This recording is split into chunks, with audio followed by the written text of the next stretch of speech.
All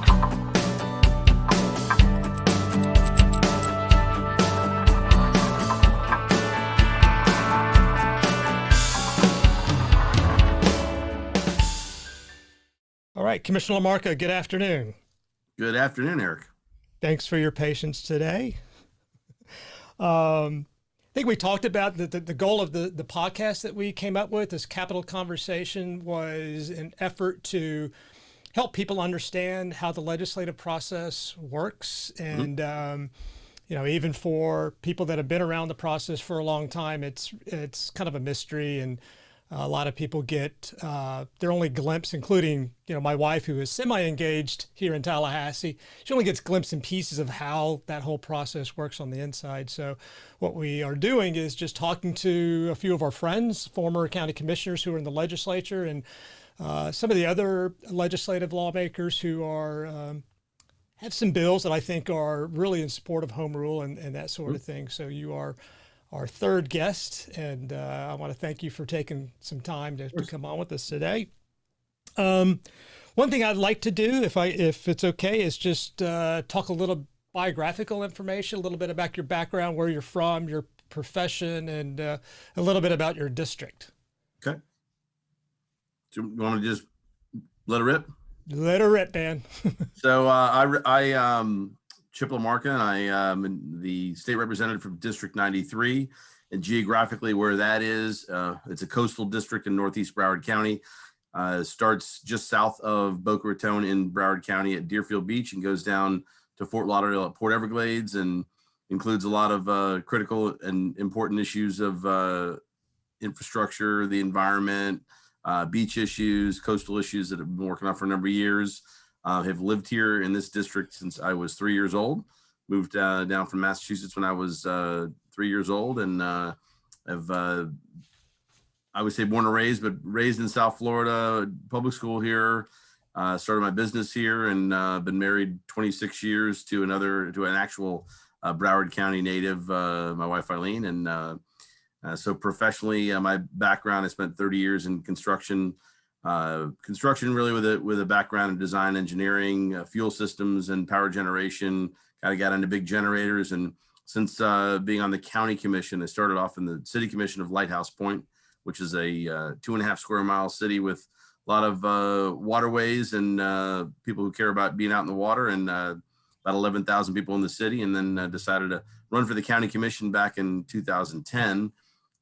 Much more diverse than my little city where I live, but enjoyed doing that. Mostly I enjoyed meeting people from around the state, working with other county commissioners and FAC and NACO, and dealing with policy issues that mattered to me. And so from a business standpoint these days, I really do a lot of development work, working with other businesses. Kind of it seems like these days it's a lot of that. A lot of what I'm doing pro bono is kind of helping other new legislators figure out the healthy balance of how to work and go back and forth to Tallahassee, keep their constituents informed, and keep it all moving. But so that's kind of what's going on. And then we've got some really neat legislative issues. I'd be happy to go into those, or we can talk about them question wise if you like.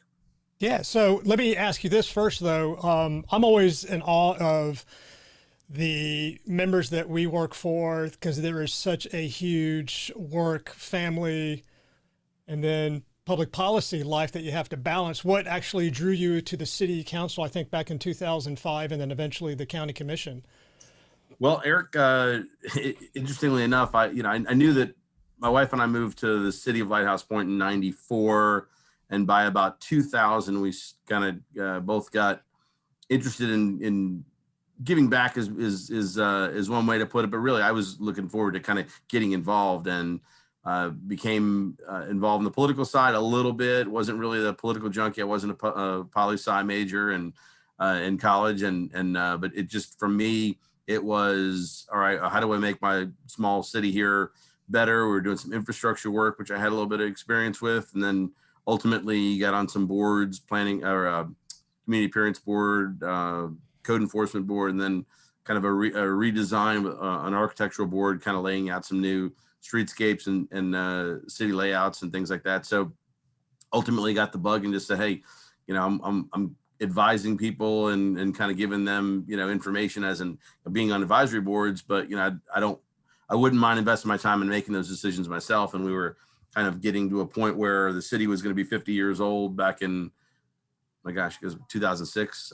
So decided that, you know, I was in a good position to be able to offer some insight from my perspective of the professional world. And, you know, from there kind of saw an opportunity at the county commission. There was a incumbent member there that I didn't think was serving, you know, the multiple coastal cities that we have here, and dealing with our beach issues and some other things in the best way that could be done. And so I ultimately decided to run there and served for 2 terms. Was not term limited, as you may or may not know.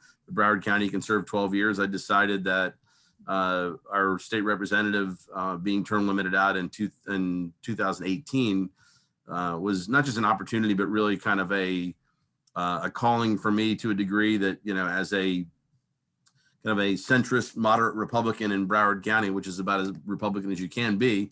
But as a you know, registered Republican, I felt like we needed to have somebody in the Florida House in our delegation, and there was nobody else in that spot. And why I think it's important is not because it's conservative versus liberal or Republican versus Democrat. I think it's important because the majority in the Florida House is growing stronger and stronger on the affiliated Republican side. And I wanted to make sure that we had someone there serving all the constituents of Broward County in my district, looking out for whether it's appropriations or beach projects, things like that, or the environmental issues that are important to me. At any time, either when you decided to run for the city, for the county, and then for the Florida legislature, you know, a lot of people come from either business background, others come sort of from a grassroots, others get kind of recruited. So were you asked by folks from the outside to say, like, you ought to run for this seat or that seat? I'm just curious. You know, I had an interest in the city commission, and at the time, the governor's fearless chief of staff, Shane Strum, was the Broward County Republican Party chairman. And I think he knew that I wanted to run, and knew that I would be a fairly decent candidate that he can get behind. And when you're the chairman of the Broward Republican Party, which I succeeded him, and can tell you need to figure out how to put wins on the board however you can. So in a way, I was recruited by him, or at least encouraged, and we got it done. But I wasn't ever really kind of in that position where, hey, you should do this, you should do that. A couple of people have whispered, you know, the congressional seat in my ear, and I couldn't think of a more dysfunctional place to be than in Washington. You know, knowing the good work we get done as 67 counties, and now through the legislature, hopefully working with the counties and local government, I just don't see that happening up there. So I'm more of the recruiter than the recruitee, if that makes sense. As I mentioned, kind of worked in party politics for a bit, and it was a lot of that, trying to build the bench, trying to find, you know, who's the next person to be able to run for the city commission in Fort Lauderdale, or the, you know, a state house seat in a certain area of the county. So really, it was more of me kind of recruiting other folks. And so now Shane's your neighbor, right? He is. He'll be coming back down to run Broward Health as the CEO. Proud of him, and I mean, certainly we're losing him in the governor's office, and it's always great to have somebody who's kind of been around the process a while under 3 governors, and now we won't have him there, but the community will benefit, and certainly the healthcare system will benefit. Yeah. Do you mind if we go back to that statement I made on the life work balance thing again? Yeah. And can you talk about whether, I don't want to use the word sacrifice, but I think sacrifices are made. Can you talk about, you know, what sort of changes you had to make on the personal side, work side, when you became an elected official in county commission, and now with the state legislature? Yeah, no, it's so as I said, you know, having been in a position where I, for the sake of building a bench and getting other folks elected, kind of recruiting people, the first thing I would tell them is, you know, let's have a conversation, you know, and ask them some questions. Let's have a conversation about how you plan to do this. I mean, if you're a newly married couple and you've got 2 infants in the home, or a baby and on the way, you know, sometimes I've talked people out of running. And, you know, I think so from my perspective, I've been really blessed with, you know, a family that understands, but specifically a wife who has been supportive of giving back and public service for me to do. And now she's more in the nonprofit sector and giving back as well. But I think you have to have somebody not only personally at home that is going to be understanding that, hey, you're going to be gone on certain weekends, or we've got to go do a ribbon cutting or an Easter egg hunt or whatever it might be, right? I mean, sometimes it's a serious thing at at Port Everglades for Pearl Harbor Day, or or a funeral or something else. But the understanding that your beach weekends and other things sometimes have to get put on hold, and there's some sacrifices that have to be made. Now, clearly going to Tallahassee, every other week for committee weeks, and now every week for session for 8 weeks is we all decide to do this, but it is a bit of a sacrifice to sometimes miss family events and other things. So that's one. And then really it's trying to find, I think, the biggest balance. If you have a good match at home and somebody who's understanding and supportive, then the big question is, my gosh, what do you do for work if you don't either own your own business, or maybe an attorney with a law firm, or someone in a position where they understand it? You really have to find either find your passion that you can figure out how to get it done and be able to travel around the state, or find a business or entity that is very understanding of your flexible time and all that, and then be willing to work weekends when you get home to kind of catch up on everything. So that's been the biggest challenge for a lot of people, and something that I'm lucky to have some good clients to work with that understand time, and that you will ultimately end up working in the car or working on the way up to Tallahassee or that type of thing. So it's a challenge. It's a lot of work. And people that I've talked to that have had success like you've always talked about, it's when I've asked the question, they said, you got to have a good team around you, whether it's your family, your wife, your spouse, and or your employees, that it's the team that you put around you that really makes you, succeed. You're right. And then probably the most critical, I mean, if you're, if home life's good and you can pay your bills, then you still have to have probably the most critical thing to be successful in the political world or policy or passing bills. And that's to have a really good team at the, in the office. And I had such a good team at the county commission that the gentleman who came in to take my place and was elected, his biggest goal was to be able to allow me to, not take my employees with me or try to bring them to the state legislature. And ultimately that he benefited from that. But I've got a great office staff here. One person here in South Florida, and then my legislative aide that goes back and forth to Tallahassee with me. So you can't do this without having a really good team around you in the policy world too. All right, well, let's talk about that. Let's talk about the policy world up here in Tallahassee. You came here in 2018, and now it's 2021. Very strange environment that you're working in. Let's talk about kind of when you first got here, because you had all that local experience. It seemed like you began to position yourself in a good spot in the Florida House. But talk about what it was like that first year versus maybe last year, and then even this year. So that first year, it's interesting. When I got to Tallahassee 2 years ago, so I was 50 years old and had served in local government for 14 years cumulatively, the city and the county. And I've never been a person. I've always been a believer that you learn every day. You learn from people. You learn from the facilities manager in the county, governmental center, as much as you can learn from somebody who you sit with on the dais and helps you write policy. I mean, you learn about the process and not just the politics of it, but really dealing with people and the relationship side of things. But having had that experience, I would tell you that we're still treated as freshmen. Whether you're a red shirt or you came in with the majority of your class. I mean, you're still I wouldn't say it's as bad as boot camp or anything like that and get thrown, any hazing or any of that, because I had a hazing bill my first year, so I would hope not. But the reality is you're not in the driver's seat. Doesn't matter how wealthy you are, doesn't matter how old you are, doesn't matter how smart you are, what kind of experience you have. You're going to, you'll rise in your class, but there's a class structure in the House, especially. And if you appeal to folks and you do a good job, I think my benefit was, our speaker at the time, Jose Oliva, really kind of saw that, hey, this guy was a county commissioner on my side of the aisle in Broward County. If he can, get through that, he'll help us get some good policy done.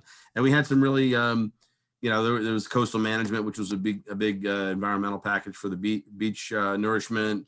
A hazing bill, as I mentioned, from through Florida State, that a young man had lost his life who lived in Lighthouse Point, where I live. And then ultimately, when we brought to the speaker, we said we want to change the way collegiate athletes are treated. We want them to be treated the same as any other college student, and that was to allow them to benefit off of name, image, and likeness, just like social media. If you're if you're an inventor or an engineer or whatever it might be. And I think having a good deal of experience through FAC and NACO and working with my friends at local government, I think that was helpful. Again, nobody said, hey, you're gonna be the leader of your class or this or that. It's everything is working together. So second term started, and there's kind of a confidence, at least a comfort level, that you're not dealing with the politics of kind of class leadership and that stuff. And there's new people dealing with what you dealt with 2 years ago.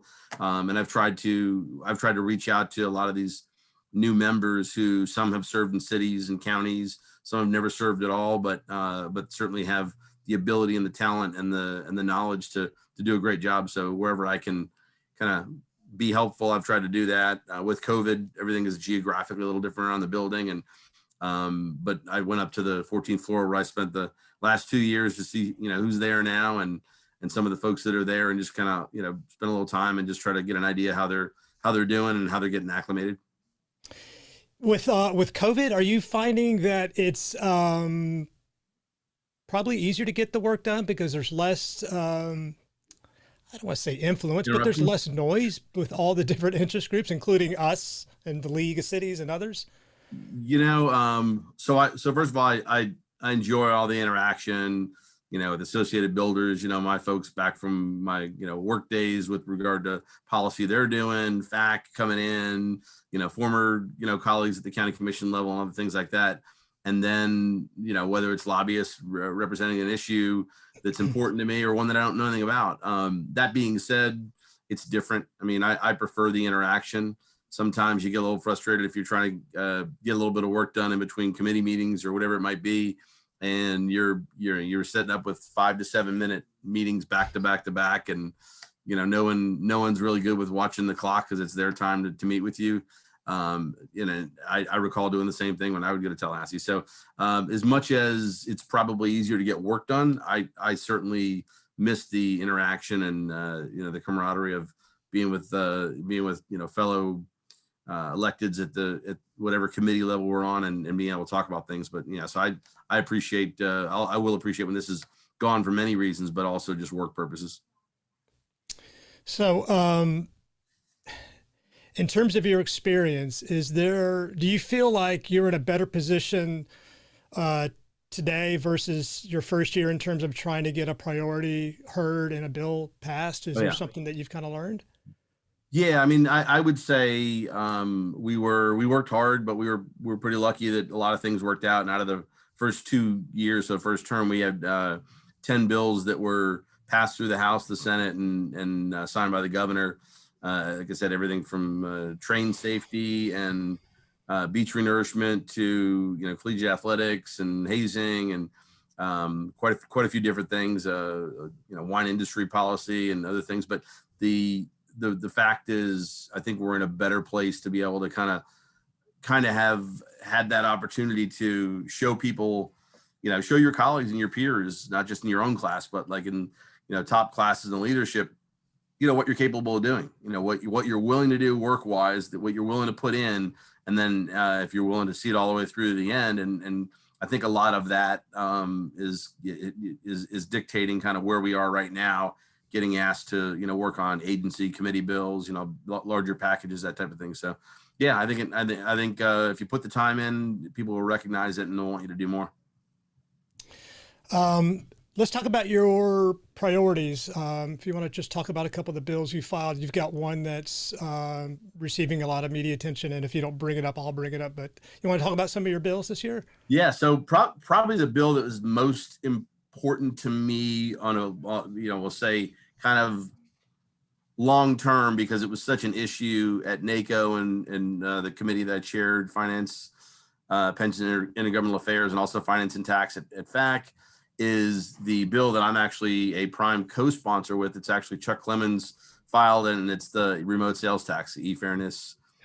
Because I think, not just because I know it's a good idea and only Florida and Missouri aren't, in the game, but having watched where we faltered economically as really, I think, the economic engine of the country, based on, per population, Florida's in better shape than anywhere else as far as our regulatory system and our tax system. But we also let a lot of dollars go out the door with not doing it properly online. So I think the remote sales tax is something we're really pushing for. The updated numbers on that could be over $1 billion to $1.2 billion, $1.3 billion in lost revenue. So that's certainly something in the more remote world of working at home and COVID and other things we should want to make sure that gets done. And then the bills that I've filed directly that are real important to me. One is called resiliency, and that's a House bill that I'm sponsoring, sharing with Senator Ray Rodriguez over in the West Coast, and it is a really important bill that I think it kind of says politics have been put to the side. It's not a partisan issue. Republicans and Democrats agree we've got to have a chief resiliency officer, chief scientist in the state of Florida. We want to put together a sea level rise task force, because whether it's sea level rise or other flooding issues or things that I deal with, down here, like on the coast or throughout the state, really. But I'm just thinking of my experiences. There are issues that we need to have infrastructure protocols put in place, construction protocols, just, and as we design, build and rebuild areas of Florida, we've got to make sure that we're protecting people and businesses from, the catastrophic damage that can be coming from these issues. And, I think that's a bill that's important. A couple others, we're working with DEO on their bill that would bring back the qualified targeted industries, the tax employee tax rebate. It's a QTI program, and also trying to work with them on the bigger picture of really the Connect system, the reemployment system, unemployment, trying to make sure what happened because of the volume, sheer volume, and the capacity or lack thereof in the state system, that if there's, God forbid, anything like this ever happens again, we can get through it. So we're trying to scale that and make that a system that'll work better. And a few other things, a transportation package we're working on, and then a digital driver's license bill that I think would be helpful now that everybody always has their phone, but not always their wallet. They should be able to kind of proof of ID via digital methods and things like that. So that, and just really working with some of the agencies. On the remote sales tax, Mm-hmm. I mean, this has been brought up for years and years. Mm-hmm. There's been a reluctance within leadership on both sides of the aisle to push this forward. Certainly has gained, more attention in other states than ours, even though we've had a lot of the business sector in support of it in years past. What is your sense? Is it that because of COVID, is the time right to kind of push this thing forward, and you're seeing more support for this? I know the Senate has pushed this thing forward, at least in one committee. But what is your thought on that? You know what? It reminds me of a pretty famous quote, and I think we've both heard. It's always the right time to do the right thing. And the reality is, I mean, we should have done this a while ago. I look at Texas and, save for probably not having the right regulatory policy with their utilities that we've seen lately. Financially, they had the remote sales tax, process in place, and they've seen a windfall basically during COVID, to the point where, obviously everybody's had major impacts to their state economy, but they don't rely on tourism like we do. And they had remote sales tax, and they're seeing pretty much no real gap in funding statewide. And, that's a position I would have liked to see us in. Now, unfortunately, we're going to have to look at whether it's local projects or, member projects that we'd like to get done. We're not probably going to not be able to get those done this year. And we're going to be trying to close the budget gap. So I do believe that remote sales tax, or e-fairness, is a way that, we just, let's be honest with ourselves and say, you were always supposed to pay it. Now we're just going to put the process in place and tell all the online retailers or service providers that use online methods to collect tax, let's just go ahead and do it that way. So I believe it's the right time. Can you imagine how much tax we lost on toilet paper sales during COVID? Millions. I'm just kidding. Crazy. My wife bought a lot of that stuff. Before we kind of wrap up, I want to go back to your resiliency bill. I think it's House Bill 315. Senator Rodriguez has it over in the Senate. It passed unanimously out of its first committee. I want to talk about a subcomponent in there, and I can't remember if this was in last year's bill, but it's that statewide sea level rise task force. Was that in last year's provision? I didn't carry the bill last year, so I don't know. But so okay. This is interestingly enough, this has been, and I'm looking. So we've got, somebody said to me, what's wrong with what's going on now? You know, with the governor. The governor was thoughtful enough to create a chief resiliency officer position, and Dr. Juliet Neshawat was that person for for the first year, and then unfortunately, she took a position in the federal government. My point isn't criticizing the governor at all. It's saying, he did the right thing by doing it. But one thing is for certain, and that's the governor will not be the governor forever. I mean, that's not the system we have. He's got a re-election in 2022. There's another certain election that's going to happen in 2024. And either way, by 2026, he won't be able to be the governor. And so no matter who the governor is, and we do policy based on the long term of the success of our state and our country, and I don't think you can do it based on the person. And I kind of think back. That was kind of the George Washington principle, right? He decided he didn't want to be king. He wanted to term limit himself and make sure that the policy moves forward and the way the country operates. And so this for the state of Florida, I think it would be the position of chief resiliency officer, the chief science officer, both housed, appointed by the governor, but housed under DEP. And then importantly enough, a member from the Senate, member from the House that would be picked from the president and the speaker. And then really for me, I see resiliency, and I see the climate issues of our time as really big infrastructure issues and really job creators, not in the way that Washington wants us to believe it. But if we do the right thing and we put processes in place, we mitigate what we're doing as humans, we still have to actually do the work. And the way that this bill is set up, it also have a member from the Department of Transportation, Department of Emergency Management, Fish and Wildlife, and then finally the Department of Economic Opportunity, which I think this becomes a very, very large, not just infrastructure program, but also, economic issue. And there may be some other things that get rolled in there. We've talked about the Office of Insurance Regulation and possibly, something else in the area of housing finance, because a lot of these things I think we're having this conversation because we finally heard Moody's and those folks, and Standard on the bond side. We heard it from insurance companies, and we heard it from economists saying, "Hey, don't know if you're going to be able to get a 30-year note on your house in Florida. Don't know if you're going to be able to get flood insurance in Florida." And when you start thinking about the viability of our economy and the challenge whether people can move here or not, because we know they're moving, I think that got everyone's attention. And here we sit and trying to get this bill passed, and then we'll try to put some of these things in motion.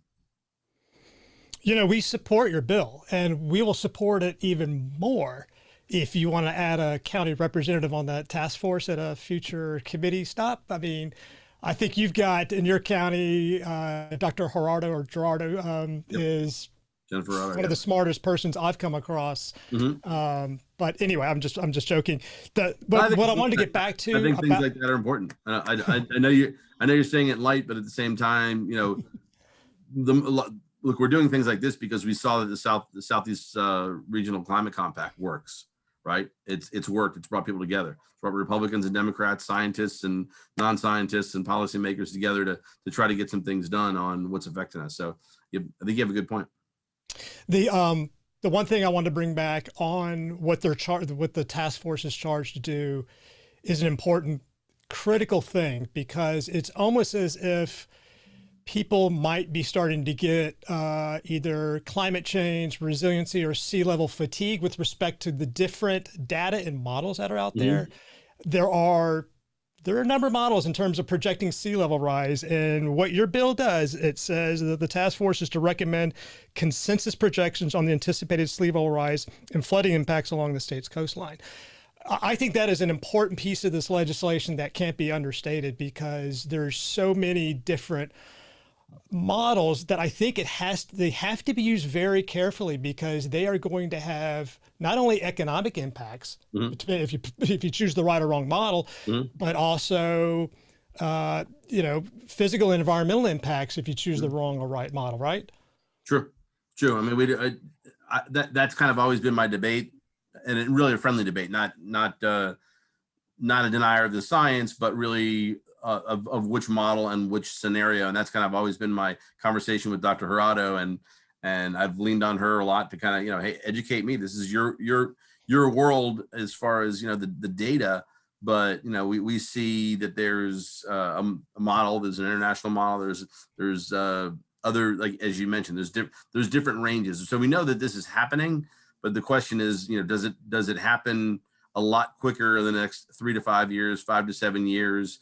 And at that point, what's the top of that range? Because it's always a range. It's another 1.5 feet, or is it 3 feet? So the difference, but I can tell you from a construction perspective and looking at seawalls and foundation levels, there's a big difference in building A, roads, B, structures, C, seawalls and things to keep water back. If you're saying something's going to be 1.5 feet taller or 3 to 5 feet taller, right? It's a big difference. I mean, it becomes a multiplier, of big proportions after that, So I think part of this is we'll have to figure out, what's the best case of the most, I'd say catastrophic model, and then and maybe look at some of where the other models come in and try to find a range that works for, to your point, economic and something that we can actually get done. Yeah, I mean, think about, in terms of just post-disaster redevelopment, because it might make the difference between relocating that road, building the road back, or not building it at all, right? Right. Well, the keys are a perfect example, right? You talk to members from down there, and they fight the fight every day, whether it's a hurricane coming by, or just bad weather, or rising tides, or king tide events. I mean, they can get cut off from being able to get home. I mean, so as they talk about how high the road's going to be, if you build the road 18 inches higher than it is right now, that's great. But what about, some of the small, residential some of the development that's on, some of the smaller keys, do you raise all those buildings? So there's a lot going on here. And I think this is our first step to kind of jump into the process. Yeah. All right. So what the listeners don't know is I had you hanging and waiting for me for 25 minutes. So I'm going to wrap this up with 2 questions, if that's okay. Sure. It's the 2 questions I ask all our guests. And the first question is, how do you explain to a constituent or someone from the public that says they don't understand how legislation gets passed, in terms of, one bill gets passed very easily and another bill doesn't get passed? How do you explain that when, you have a special interest group or constituency that has come to you and says, we really need you to sponsor this bill. It's got widespread support, but nothing happens? So that's so sometimes it really has to do with timing. Sometimes it has to do with, hate to say it, but who's running the bill. Could be good policy, but if someone's a bomb thrower and they're running the bill, then, it might have, definitely has less chance of getting passed. I'll give you an example of something that is important to me. And it's putting local control back into certain things. The state has a preemption for local governments to be able to ban smoking anywhere, but also on beaches. And Senator Gruters has the bill last year, has it again this year. What I had a conversation about with him when I had it filed last year, and I'm going to jump on board with it either way because it's the right policy. But when you think about all the little towns and villages along the coast, for example, if you're saying, hey, we want to be able to regulate smoking on the beach, if you leave it to the cities, and again, I have a lot of faith in what cities can do, but my suggestion was, as an example, for maybe so that it has better success, is leave it to the counties. In other words, if all of Broward County, there's a dozen cities and towns and villages along the Atlantic Ocean, if they all have to decide how they're going to do something, it could be a certain area, it could be complete preemption or banning it, that type of thing. Whereas if you say to Broward County and, you go to the environmental department and say, we want to, prohibit smoking on our beautiful beaches. They can say from Deerfield Beach down to Hollandale Beach, it's banned, and that's that. and you don't have to worry about one city or town or village doing something different. So, I mean, I think there's not just whether you get something passed, but there's ways to get it done and find a happy medium. The other, to your point or your question, really, there's sometimes you'll have the right member in the House, maybe not in the Senate. So I would tell you, and you know this, but I would tell any listener, especially county commissioners who come up here and really want to advocate for one of FACT's priorities and whatnot, really learn the process. It's different than at the county.